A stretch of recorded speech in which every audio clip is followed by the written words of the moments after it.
Today on the SuperCaZt.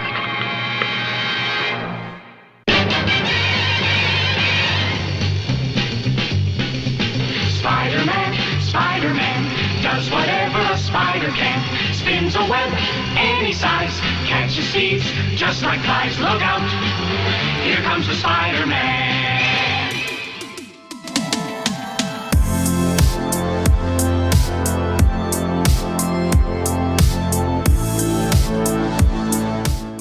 Hello everybody, this is the Super Foch, and you're listening to the SuperCaZt, and I'm always joined by my partner and buddy Steve Z, the man who put the Z in SuperCaZt.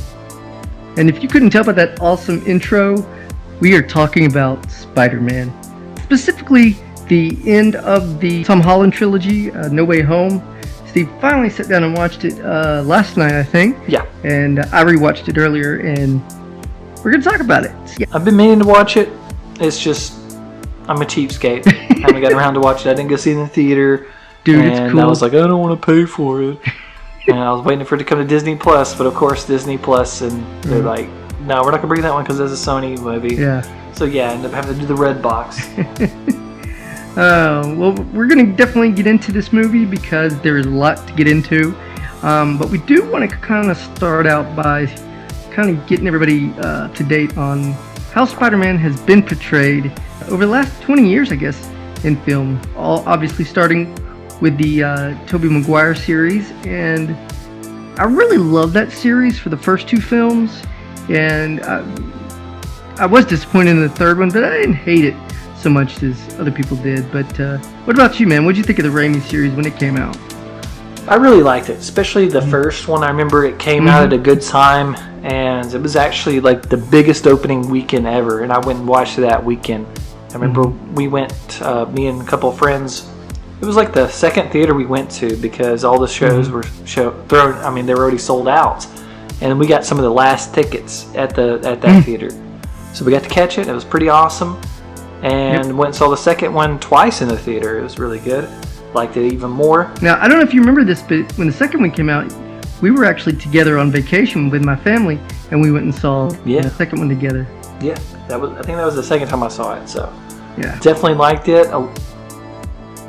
But the third one, I was very let down, just because it was my favorite Spider-Man story, the Venom saga, and the black suit and all that, and they totally screwed it up.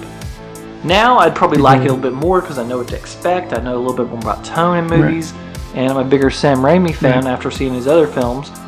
So I probably will go back and watch that one eventually. But there was a reboot of sorts that came a few years after that one, and that's the Amazing Spider-Man. And that was a totally different actor, Andrew Garfield stepping in the tights. And that one's a very divisive two entries, even though some people would just say they're the worst things ever. What do you think about those? I wouldn't go that far.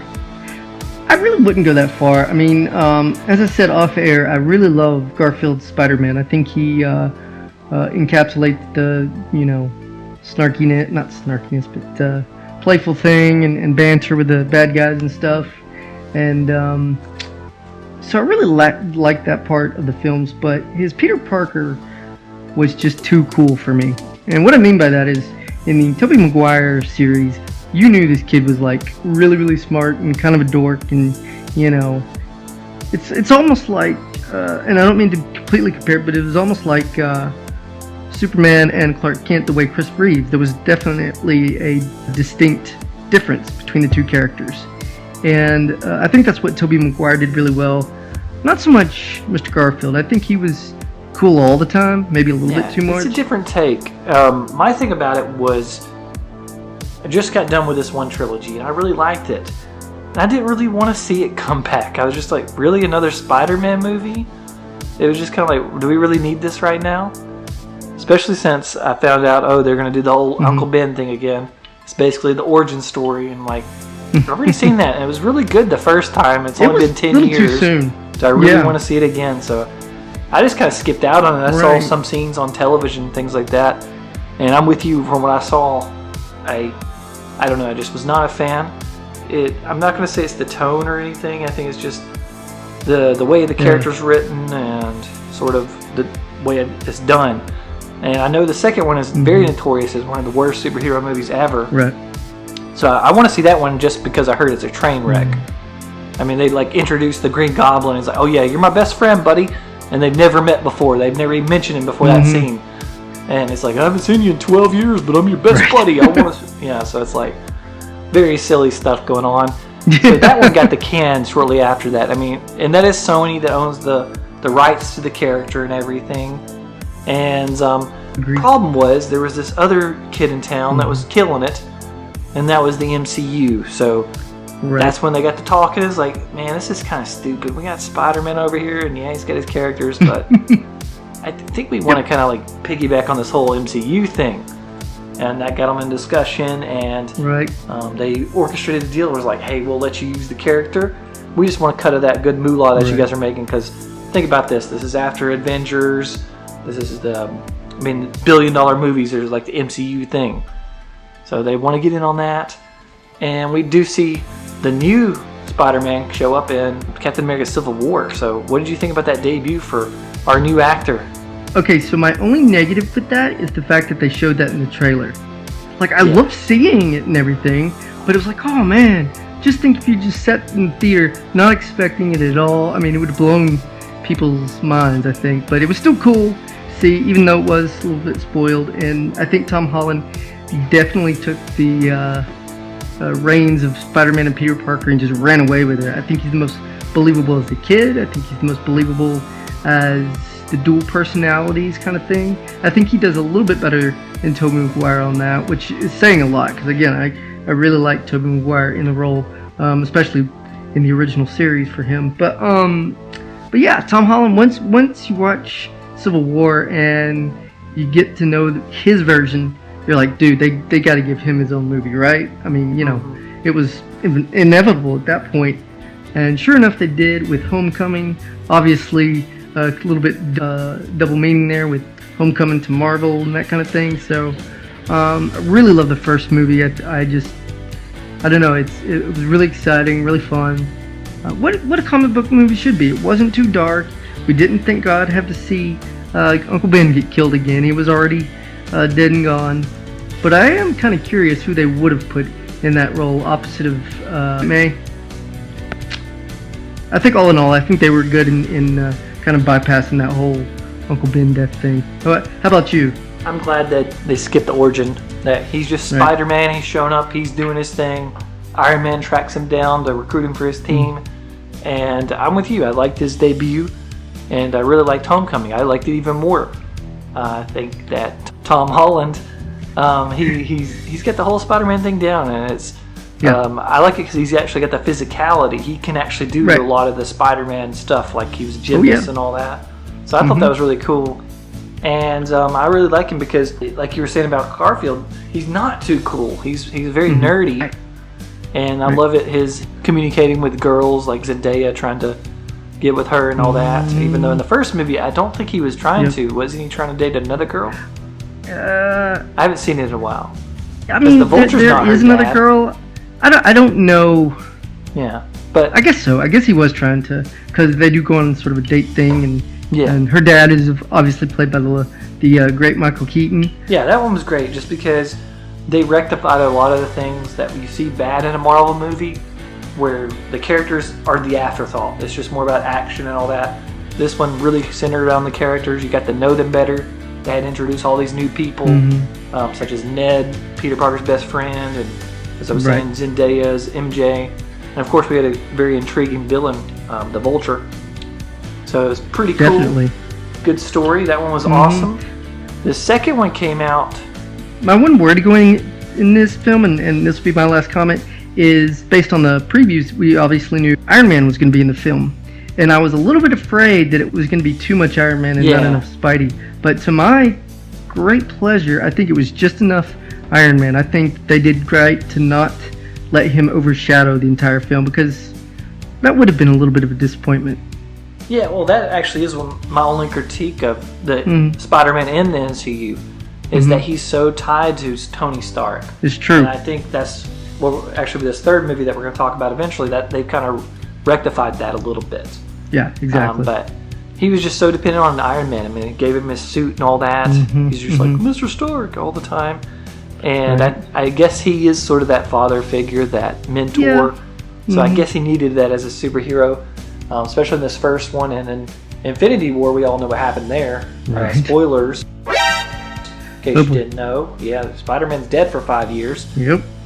And then he comes back in Endgame, and then he finally gets his second film. It's like I think it's the first one of the new phase they started. Right. And that one, I was sort of lukewarm on it. What do you think about the Far From Home? It didn't quite hit me the same way as Homecoming did. I'm not gonna say I didn't like it, because I really did like it, but it was, I guess, because I really liked the second Tobey Maguire movies. I was just waiting to love the sequel of this. And while it's a good film and it's great, and I'd watch it again, it was a little bit of a disappointment. And to be honest with you, though, I don't know why that is. Like, I can't put my finger on why I thought it was less than Homecoming. I guess other than I felt like there was a lot more going on in the sequel, I think, and that just kind of was almost too much plot kind of thing. Even though we're about to talk about a movie that has a lot of different things going on. But yeah, as a whole, I didn't appreciate it as much as I did Homecoming. But again, I'm not saying it's a bad movie at all. What about you? I liked it pretty well. I liked the whole Spider-Man in Europe thing. I liked him doing some missions there with S.H.I.E.L.D. Even though it turns out it wasn't really S.H.I.E.L.D., it was kind of like this weird thing. I kind of liked all that. And I liked how he and Zendaya got closer. MJ figured out who he was before the rest of the world figures out. And I even liked old Mysterio. I thought he was pretty good, but I guess that was the big thing is if you know who Mysterio is, you're going to realize that he's going to turn heel at one point. He's not going to be a good guy, so that kind of ruins that whole twist halfway through the movie. Right. And I don't know, that one I didn't like as much. I thought it was kind of funny. I thought it was just mainly a good comedy. I didn't really think the action was that compelling or anything like that. Right. But this third one, they got very ambitious. Because they decided to do I guess they were inspired by the Into the Spider-Verse. They wanted to do the whole multiverse thing, and they decided, let's bring back all the characters, like all the good villains and all the Spider-Men. And they tried to keep this under wraps, but I don't know about you, I think everybody kind of knew it before the movie even came out. Yeah, and that made me really, really nervous, because I went back to when Indiana Jones 4 came out and how excited I was for that, and I was like, oh, this is going to be so great. And then I left a little bit disappointed. So I was really worried going into this film that even though they had all the Spider-Man and they're going to have multiple villains, I was just concerned. But I was cautiously optimistic going into the film. And for me, I think they did better than I expected. Yeah. I mean, I'll get into my critiques later, but I definitely thought it was a good movie. I mean, Marvel movies, they have very few stinkers in the mix. I would say there's only like 3 or 4 that you're just like, let's just skip that one. I think generally they make pretty entertaining movies, so I was at least expecting that. I wasn't planning on like this being a life-changing experience watching it, but I thought it'd be pretty cool. I was interested to see what happened. So yeah, sat down last night, watched it, so I got some thoughts about it. Let's get to it. Let's get to it, man. So I'm going to let you go first since you just saw it for the first time. Just kind of get your overall impressions, and then we'll just go from there. All right, so I guess I thought it was good, but I didn't just absolutely love it. I thought it did a lot of admirable things, and there was just some things that kind of they didn't click with me, or I thought they kind of misstepped on this thing. Same time, I woke up this morning and I liked it more than I did yesterday when I watched it. So it's one of those movies that might grow on me over time. So definitely going to check it out again later. What about you? Well, yeah, I really enjoyed this film. I thought it was, like I said, for everything it was boasting about and teasing, I guess. I think they got really, really close to a classic on this one. I'm not going to say it's a classic. I'm not going to say it's the best movie ever or anything like that. It definitely has its flaws. But I think with everything that this storyline was going for, I thought they really did a pretty good job. I mean, you get all 3 Spider-Men together, you're thinking, I don't know, is this going to work? Is this going to not feel just forced? Are they going to, the other two Spider-Men, are they going to phone in their performances? And I have to say, I don't think that they did in this film. I agree with you. That's the biggest thing to manage here when you have this many characters and this much happening, and it happens really quickly. It's 2.5 hours, but it doesn't feel like 2.5 hours while you're watching it. It moves very quickly, fast paced, a lot of stuff coming at you. So I guess let's start just talking about the plot. So, and by the way, I did say spoilers for one thing earlier, but of course spoilers for this film. So definitely starts off where the second one ended, where the whole world knows that Peter Parker is Spider-Man, and it's making his life pretty much hell. And that, of course, is returning. J. Jonah Jameson was played by J.K. Simmons in the Amazing Spider-Man. Is that right? No, he was in the original. Okay, he was in the That's right. Jeez, and I thought that was pretty ambitious to bring him back. I was glad to see it because I thought he did a really good job in the Raimi version, and so yeah, that got me a little excited. I thought that was pretty cool. Yeah, I wish they could have. They missed a great opportunity for a joke. If Tobey Maguire would have been watching TV with him, I was like, hey, that's the J. Jonah Jameson from my universe too. But he's a little bit different. He's a podcaster, sort of like an Alex Jones conspiracy type nut, and he reveals to the world who Spider-Man is. And yeah, it's really bad for him because his friends, they're getting it. Paparazzi are following him around everywhere. People are either loving him, like, "We give me autographs, Spidey, give me an autograph," or they're throwing rocks through his window or something like that. Get out of here, you freak! That sort of stuff. And it really makes it a problem whenever he realizes, hey, nobody wants to deal with the media circus of letting Spider-Man come to their college. So it lets him down. It's not only just him; it's also his close friends. Yeah. Because remember, everybody knows. See who he's hanging out with. His girlfriend is put on front page news. His best friend. Peter, we would love to welcome you back to Midtown High, where we shape heroes. Or murderers. Stop it. It's an honor to serve you, sir. It's not. Mysterio was right. Stop. We don't. Mysterio That's was all. right. Some of the students put this together for you. No, you did that. You did that. I helped a little bit. And I tried to stop you so many times, but you powered through. He did all of it. You did a great job. I hope you have time to stop and check it out. You close up. And feel free to walk or swing through the hallway or crawl on the ceiling to avoid everybody. We all know you can do it. Yep. So who does he go to for help? None other than Dr. Stephen Strange. Yeah, and Dr. Strange is not too excited about it. He's like, ugh, I guess since we did save the world together, I'll help you out. And he does a spell, but this is a major plot hole, and I guess you probably noticed it. It's like, Doctor Strange, why did you not explain this spell before you started casting it? Right? And instead it's like, no, don't do that. I mean, if he was just taking like 2 minutes, it's like, okay, you can pick a few people that you want to remember who you are. Just say it now, and I'll cast the spell that way. Instead, he starts casting the spell, then Peter's messing it up and everything. Just should have done a little bit of prep work there. Yeah, I was a little disappointed in that because it, obviously, if you're going to do a spell, it's kind of like going to the doctor, no pun intended. He's not going to give you medicine and not tell you what it is or what it's going to do. I mean, you get a pretty much heads up. I mean, he does kind of tell Peter, be careful what you wish for, but that's not an explanation.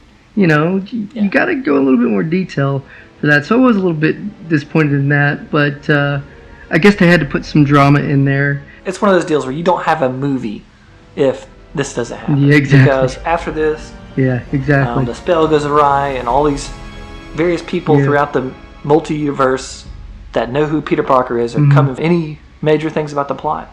Right. Green Goblin? Yep. Yeah. Well, first of all, I really love the villains. I really love that they brought Alfred Molina back for Doc Ock, Willem Dafoe for the Green Goblin. I thought that was really cool, and it was something I was a little bit nervous about, kind of like with the previous one, or the first one with Tony Stark. I felt like maybe the villains were going to get too much screen time, and you're not going to see enough Spider-Men kind of mingling, and they divided it pretty well. I agree with you. The characters are probably the best part of it. I mean, yeah, you have your plot, this very chaotic situation. The whole universe might be destroyed by all these characters coming through and all that. And you do even have a random fight in there between Doctor Strange and Spider-Man, but for the most part, it's all about the characters. It's about these different villains, what it's like for them for some of them to be back from the dead. They just realize, oh crap, Spider-Man killed me, and now I got a second chance. So it's really neat to see that. And I think of all the villains, I think Willem Dafoe as the Green Goblin, he makes the movie. He not only is Willem Dafoe a great actor in everything he is, but in this one he really I buy his sort of moral dilemma that's going on inside him. Yeah. Exactly, yeah. I mean, it kind of portrays him as kind of having this like mental disorder, where it kind of reminds me of Smeagol in Lord of the Rings, where there's like two different versions of the same guy. You got your good guy who's still trying to, do good, and then you have this like voice in your head saying, "No, this is bad. We got to take everybody out," and it's a little bit like Two-Face and stuff like that. So you see this with other characters. But I think for Norman Osborn's character, especially in this movie and in the movies with Sam Raimi, I don't think you could get better for this character than Willem Dafoe, honestly. Definitely. Even though he's going all comic booky, he's going over the top. It doesn't feel like it. It feels like very organic. It feels like this is the character, the way he acts. And I really like him. And he pretty much creates all the chaos that happens in the film because he's the one that really sparks the other villains to kind of go against Spider-Man again, and gets the whole fight going and all that. So I really like him, and you've already mentioned Alfred Molina. It was good seeing him back in the role, and I really like his redemption arc of sorts because it just kind of shows you this guy. As I had explained to Minnie last night, we were watching it. It's like this guy was not a bad guy. He got corrupted by the random tentacles. I agree with you on that. But I like all them. I do differ with you one thing though. Okay. You were saying it like balances very well between the Spider-Men and the villains. I thought it actually needed more villains. Really? I thought that segment where basically the Spider-Men have all met up and we're just following them around for like 45 minutes, just in the lab doing stuff. I think we need some villains going out there showing some chaos that they're causing the world. Yeah. I think that's what you typically see in a superhero movie. Sure. I don't think you have to go to the extent of like, let's say the Batman movies did, where they have a Joker scene and they have a Batman scene. We don't have to have that, but I definitely want to see more of what they're doing during this whole 45 minutes an hour, because that's what I was like. Yeah. So what are those guys doing now that they're out there? Right. And then they just show up at the end. It's like, oh, guess what? We're back. We know exactly where you are, Spider-Man. So that was one critique I had. I was just like, I want to see more villains. I want to see how they're reacting. I mean, we did get a little bit of Norman, but I'd like to see Electro just walking around. I was like, oh, I like this place. They got cooler technology than my place. They have all this, and I guess we get that a little bit when he finds out the arc reactor and all that. Speaking of Electro, I really like what they did with the character. Of course, Jamie Foxx came back from the Garfield series, and he was not that good in Garfield series, or at least he wasn't portrayed as good. I don't think it was all Jamie Foxx's fault that character didn't work in those films, but I think he really works in this film. In fact, there was some of the scenes, and I remember telling Scarlett this, he almost reminded me of how he played Django in Django Unchained a little bit. Like he was just a lot cooler, and he was kind of just this awesome dude, and had some one-liners and that sort of thing. So when I heard that they were bringing him back, I was a little bit worried about that part, but no, I think he really did good. And I think the upgraded suit, and he didn't look all digital like he does in the Amazing Spider-Man 2. I thought that was a good call to kind of reshape his look, and he made him a little bit more believable. Yeah, he wasn't blue, so that makes a difference. Yeah, when I saw him originally, I could only think of one thing, and that was I Dr. Manhattan. What they did with Jamie Foxx is great. I thought he was awesome. I really liked it because, like you were saying, he kind of sucked in the other one, and it was good to give him some redemption. So he needed that. He's a great actor. He's pleasant to watch anything. Wish he had a little more screen time, but I realized there's a lot going on here with all these characters. And you got to get to the Spider-Man. So let's talk about those guys a little bit. Okay, so when I found out that the others were coming back and everything, I thought this would either work really well or not well at all. And I'm leaning on really well because I just think that they obviously had 3 different personalities, 3 interpretations of the same character. But I think they all really worked together. I was very surprised almost how well they worked together. What about you? Yeah, I thought so too. I thought they had some really good scenes. I mean, because they're all Peter Parker. They're all pretty nerdy. They're into science. And it was neat seeing them all get together and put on their lab coats and work together. They also get to bond over, yeah, you know what? It's really cool, like swinging around and what's your favorite place to go to and all that stuff. That was really cool to see all that. I love their reaction to when they find out that that Tobey Maguire's Peter Parker has organic web shooters. And they're just like can't wrap their mind around. I was like, what? That's kind of gross. How does that work? Here's your web cartridges. Oh, thanks, man. What's that for? It's my web fluid. It's for my web shooters. Why? Whoa! That came out of you. Yeah. You can't do that, huh? No. How on earth does that even... Yeah, I always preferred that Peter makes his own web shooters. I that's one thing I didn't like is that he was like embedded with them in his skin or whatever. I just thought that was, for something as unbelievable as Spider-Man, that was a little too unbelievable in my opinion. Yeah, it's gross. You don't want. I mean, what happens if you actually just shoot that off? It's not a good move. Yeah, but I like their scenes together. I bet you there's a lot of cool deleted scenes of just them like doing stuff. Oh yeah. Sometimes where I thought they were kind of stretching it too much, you know, trying to get that MCU humor in there, and they did a few corny jokes, especially I don't know, is Tobey Maguire, his when he's trying to do comedy, it's not the best sometimes. His timing, or he comes off awkward. He definitely comes off a little awkward. Yeah, it's very awkward. And I guess that might be a shtick, is just to be awkward, and some people might find that funny, but I don't know. It was a performance that would kind of I didn't totally gel with. I like some of the lines they gave him, and I really liked the part where they expect him to tell him like what happened to his best friend. Ned's like, so do you have a best friend? Do you have a best friend too? I did. You did? He died in my arms. After he tried to kill me. It's heartbreaking. I'm like, that's just tragic. I mean, they got everything bad happened to that Spider-Man. Yeah. And I had heard that Tobey Maguire was a little reluctant to do this movie. I never really got a reason why. But it kind of shows in some scenes. It kind of just feels like, well, he's happy to be there, and I think he does a really good job for the most part. There were some scenes where, like, you know, he just looks a little out of place. In fact, what struck me is when they get Andrew Garfield's Spider-Man, he's in his suit.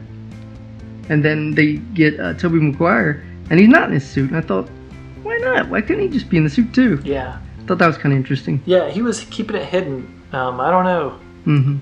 But Andrew Garfield, I thought he did great. And I'm not the biggest fan of him, but I thought in this film in particular, he was exactly what they needed. In fact, I know they're probably not going to do this, but a few Garfield and Holland team-up movies would be pretty good, I think. I agree. I really do. I think they kind of mesh together. They're obviously not the exact same person, so I think they complemented each other pretty well. And I was really surprised how well Andrew Garfield was in this movie because, I mean, I was a huge Tobey Maguire fan, and like I said, I just didn't think he did as good a job as the other two. So I was really impressed with Garfield's performance in this film. And it's good to see that. I like when people get the sort of, in the fans' eyes, they're coming back. I'm not really on board with them saying bring him back right now, as far as in his own series, just because that was kind of a train wreck when Sony oversaw that, and probably don't need to bring that back. Yeah, I mean, I couldn't really fathom why they would do that, especially at this time, because like you said, MCU is just, you know, all over the place, and I don't know, I can't foresee a reason why they would want to do a separate Spider-Man series from the MCU, but I mean, I guess we'll see. Yeah, it's crazy with all the rights and all that. And plus, Right. Spider-Man equals money. Granted, they found out the Morbius thing did not work out too well, so maybe they're gonna kind of cool it with that stuff. Yeah, I heard that. I heard that movie, although it looked kind of cool in the trailers, I heard it was just kind of a train wreck in its own right. Yeah, I mean, it's a character that nobody really cares about. So, meanwhile, back to our characters, we really like all of them. Even just like Peter's entourage, Zendaya and Ned. I don't know why I'm calling one by their actor's name and the other one by his... I got you, pal. Yeah, but you know what I'm talking about. I thought they were awesome. They add a lot to the scenes. But I guess we need to get into the... I guess you could say it's controversial, but some people could also say it's the scene that makes the movie. Okay. And that is the death that we see. Thoughts on Aunt May? I don't know. Like, I still have not made up my mind if I like it or not. I understand it, and you know, it's all right. But I don't know. I didn't hate it necessarily, but I just didn't feel like it was that version should have died. That's just my opinion. Yeah, I'm kind of on the fence about it. So, like, execution-wise, I thought it was not good. It was just very random. It was just like, oh, she's here. Green Goblin's here. Oh, he's killing her.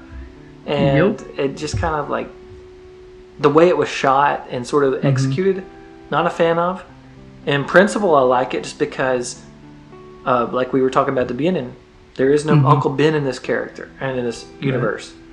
So she has to be that role, I guess. She has to be the one that Peter loses in order to realize, hey, with great power comes great responsibility.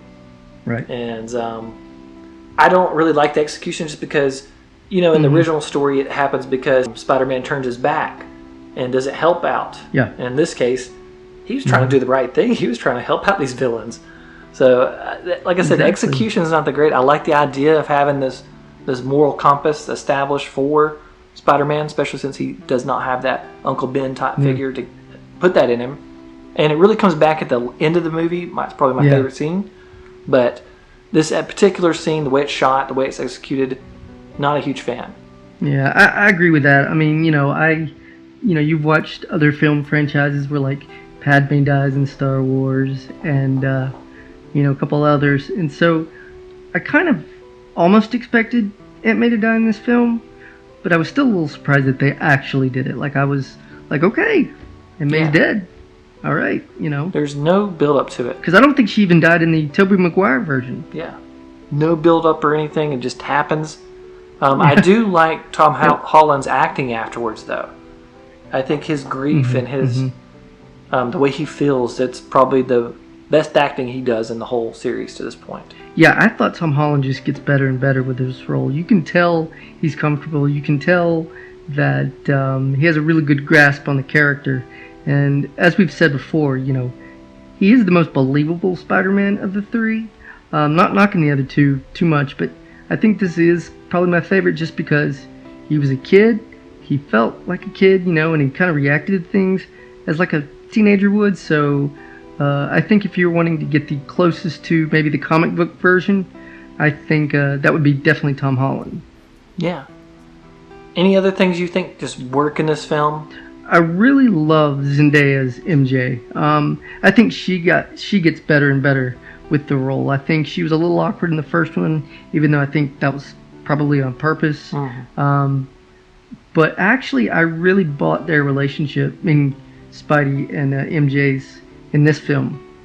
Yeah, I think she's great. I think she's probably my favorite love interest for Spider-Man in all the series. Right. And really thought it was really neat what happens at the end, but I guess we'll get to that later. Yeah, I think it has a lot of things that work. I think the action, it's hit or miss. I think sometimes it's really good. I think sometimes it's not so great because we're just watching a bunch of CGI stuff happen. That's why, I don't know, this was my first Marvel movie to watch in a while. And it's sort of jarring when you can tell that the second unit kind of takes over and it's not that director. So like you can tell that John, I think his name's John Watts, his style is sort of like, it looks like The Breakfast Club or something. It's is framed in that way. It looks like made for TV sort of movie. Sometimes he does a little something. Yeah. And then all of a sudden it gets into all this moving around camera work. And it's like, oh, this is second unit. They had to do all the action stuff. But it's kind of jarring for me just because I haven't seen one of these in a while. Right. So it's kind of weird, like you're watching a video game halfway through the movie. No. All these Spider-Man jumping around and Electro flying around everywhere. Yeah, I agree with you. And, you know, as I said at the beginning, you know, this is a very convoluted plot in some areas and a lot of things that, you know, they have to address. Sometimes they don't that much or as good as they should have, as we've talked about before. But I think when you have a movie on this scale where you've got this really complex plot and then you have all these characters for that plot, I don't think any director would, you know, not make some sort of mistake when trying to balance all this together. So that had to be incredibly difficult to get all that to work. Yeah.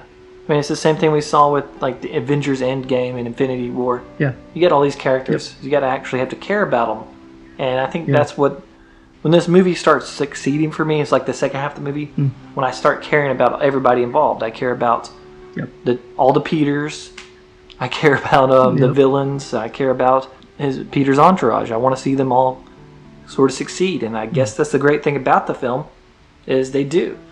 Right, exactly. I mean, they all worked together really well, and it was clear that they knew what they were doing as far as plot-wise and kind of keeping things relatively, you know, coherent. And I didn't feel like there was any sort of a wasted scene or even a wasted character, and I was kind of anticipating that going into it because like this movie scale, I feel like one of the characters is probably going to get left out, and maybe you differ from me on this, but I don't think, concerning all the principal characters, I don't think anybody did too much, not too much, but less than they should have. What about you?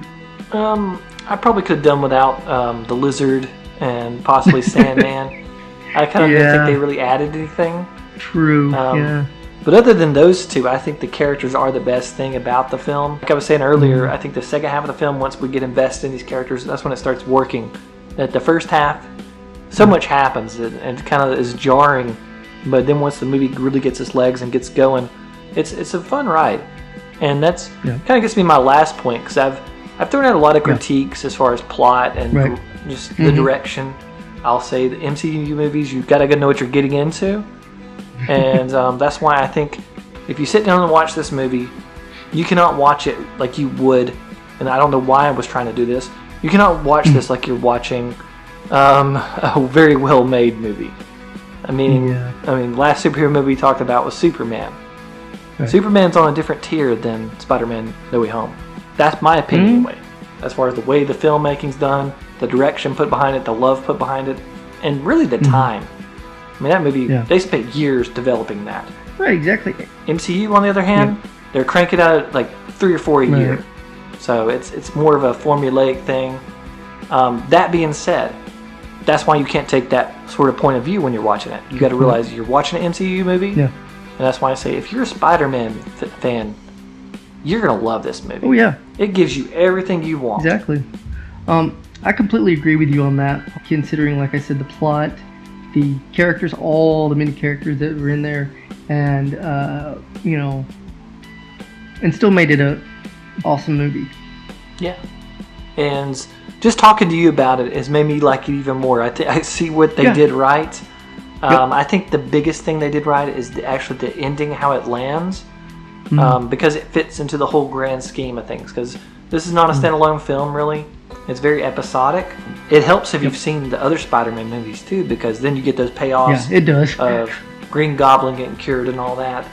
But for me, the sort of the character arc for Peter Parker, I think is really cool, because you look at him in the first 2 movies and in the, all this stuff with Iron Man, he's a kid, and I think in this movie he learns what it's like to be a hero. He's been out there playing Spider-Man and saving the world and all that stuff. Yeah. But after he loses Aunt May, and he has to make that sacrifice of losing his friends, losing his girlfriend, all that stuff, and he makes that choice, and he does that to protect them. I mean, he goes into the coffee shop at the end, he's like, he could just come out and say, yeah, Peter Parker, we used to date and all that stuff. Exactly. But he doesn't. He's just like, it's nice seeing you. And I really like that scene. I'm interested to see what they do with the character going forward now that he has had this arc and he's matured in this manner. I would really like to see Tom Holland play Spider-Man in more movies.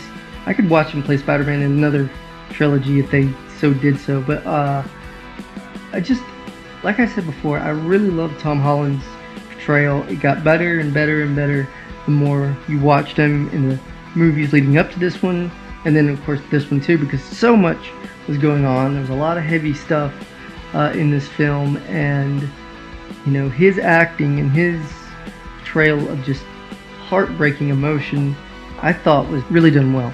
All right, so last question. Was it worth the hype? I'm going to say yes. Because, again, like I said a minute ago, there's so much going on. There's so many characters. You know, things were going to get lost. Things may be confusing. But I think that's what makes these kinds of films rewatchable. Because you can notice something that maybe you didn't, the viewing before. Because you're already expecting what you unexpected. So it makes looking for stuff and watching the movie as a whole, I think,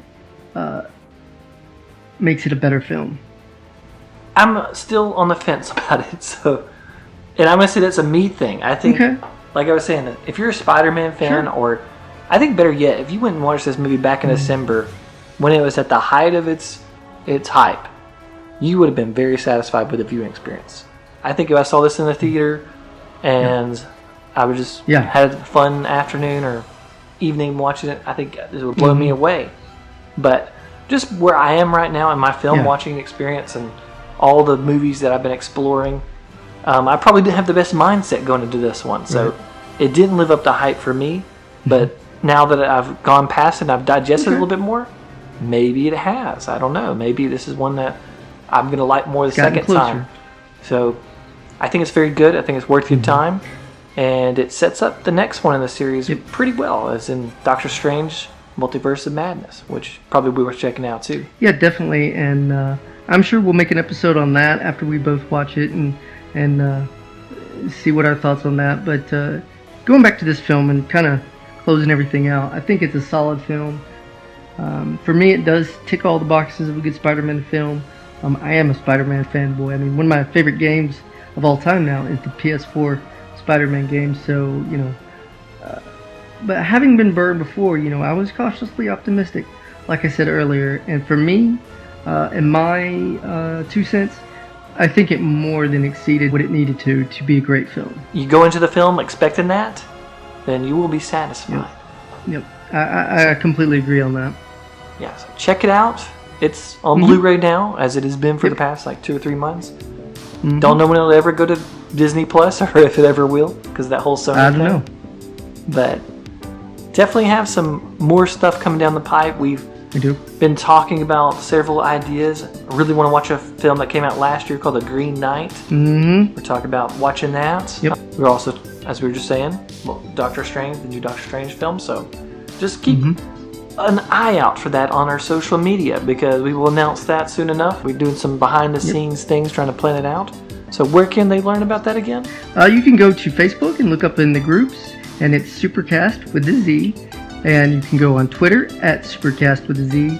We also have a YouTube channel, obviously called SuperCaZt. So let us know what you think about this movie. If you guys enjoyed this movie, if you didn't, what you'd like to see with the Spider-Man going forward, and just hit us up, man. We love for people to listen to this, because we're no different. You know, this is our opinion, and as you can tell, we disagreed on a few things. So, you know, I think that's what makes movies like this so good too, is because you may not like the same kind of things that I do, or vice versa.